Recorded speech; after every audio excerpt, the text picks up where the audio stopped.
ஆவூர் பசு பிரச்சாரம் சித்தாந்தம் என்ன சொல்லுதுன்னா பதி பசு பாசம் வேண்டாம். பதியாக இறைவன் பாசமாகிய உயிர் போய் பிடிக்கணுமா, அது பிடிக்காமல் தடுப்பது பாசம். ஆனால் ஆவூர் பசு பிரச்சாரத்தில் பார்க்கும்போது பசு பதி பாசம் அடைவதும். ஆகியால் தான் புண்ணியர் பூதர் என்ற பாடல் அருமையாக சொன்னாங்க. எல்லாம் ஜோராக ஒரு கை தட்டி கொடுப்போம். தன் மெலிவு என பதிகபடி இறைவனை சம்பந்தர் வேண்ட இறந்த வணிகன் விடம் நீங்கி எழுந்தான். திருமருகளில் நடந்தது இவ்வரலாறு. அடுத்து திருச்செங்காட்டங்குடியில் திருத்தொண்ட நாயனார் வாழ்ந்த பதிகம். இப்பதிக பாடல்களில் கண்ணவில் தோல் திருத்தொண்டன், சித்தன் சீர் திருத்தொண்டன், சீராளன், திருத்தொண்டன் என 11 பாடல்களிலும் திருத்தொண்டரை சிறப்பித்து பாடுவார் ஞான சம்பந்தர். இப்பொழுது அந்த பாடலை பாடலாம்.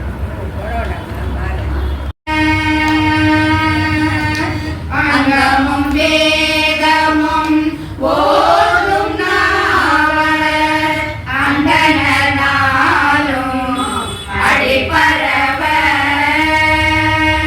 அங்கமும் வேதமும் ஓதும் நாவலர் அந்தணர் நாளும் அடிபரவ.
செங்காட்டம் ஒளியதனுள் சூடம் வல்லான் கடல் ஏத்து பாடல்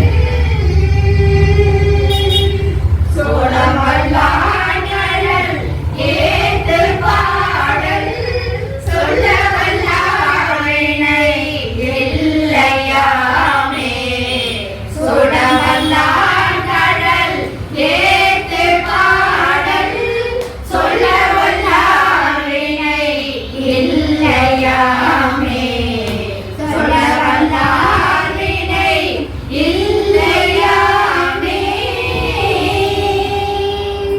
திருச்சிற்றம்பலம். அருமையாக சொன்னாங்க. செங்காட்டன்குடியில் பொறுத்த வரைக்கும் அருமையான அடியார். அந்த அடியாரை திருமுருகன் நிகழ்ச்சியை பார்த்துட்டு செங்காட்டன்குடி வந்த பிறகு அந்த ஐயா பற்றி தெரிஞ்சிருந்தார் ஞானசம்பந்த பெருமாள். இருந்தாலும் ஞானத்தினால சொல்லும்போது தான் அந்த காமுறவை சொல்லி என்ன சொன்னான்னா வினை தீர்தல்னாரு. அவர் எவ்வளோ போருக்கு போனார், போருக்கு போய் சண்டை போட்டு இருந்தோம், அவரோட வினைகள் தீர்ப்பதற்காக தான் இங்கே வந்தார். ஆனால் திருஞான சம்பந்தம் கூட வந்த அத்தனை நாயன்மாரில் செங்காட்டன்குடி நாயன்மார் தான் அப்படியே இறைவன் கூட்டிகிட்டு போனார். அப்பேற்பட்ட பாடல் தான் அருமையான திருமருகல் செங்காட்டன்குடியில் சொல்லும்போது காமுறவே என்று சொல்லி அது எல்லாரும் வினையை அடிப்பதற்காக நாமெல்லாம் காமுறுவோம், சிவபெருமான் திருவடியை சேர்ப்போம் சொல்லி பாடினாங்க. எல்லாம் ஜோராக ஒரு கைத்தட்டு.